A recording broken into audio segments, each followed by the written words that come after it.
আসসালামু আলাইকুম। আজকের ভিডিওতে আমরা জানবো ২৮তম BCS এর আন্তর্জাতিক বিষয় থেকে কয়েকটি প্রশ্ন এবং তার উত্তর।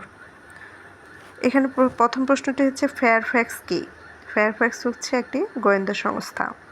দ্বিতীয় প্রশ্ন হচ্ছে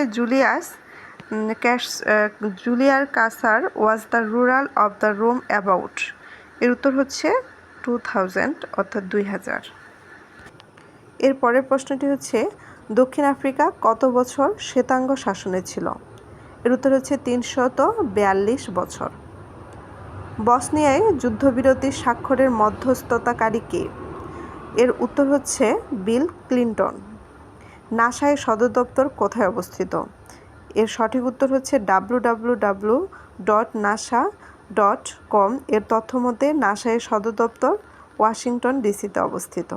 এর পরের প্রশ্নে বলা হয়েছে ইউরোপের ককপিট বলা হয় কোন দেশকে? ইউরোপের ককপিট বলা হয় কোন দেশকে? এর উত্তর হচ্ছে বেলজিয়ামকে। যুক্তরাষ্ট্রের সিনেটের মোট আসন সংখ্যা কত?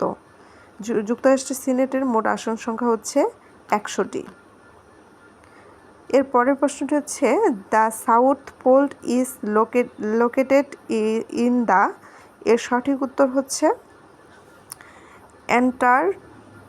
অ্যান্টার্কটিক।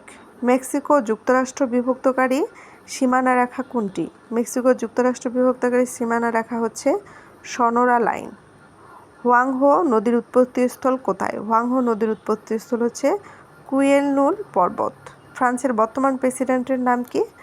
এর সঠিক উত্তর হচ্ছে ফরসোয়া ওলাদ। বিশ্বের কোন দেশের সাক্ষরতার হার 100%? এর সঠিক উত্তর হচ্ছে মানব উন্নয়ন রিপোর্ট 2015 অনুযায়ী সর্বোচ্চ সাক্ষরতার হার হচ্ছে এস্তোনিয়া এবং লাটভিয়ায়, যেটা 99.9%। এবং এই ছিল আজকের 28তম BCS এর আন্তর্জাতিক বিষয় নিয়ে প্রশ্ন এবং তার উত্তর।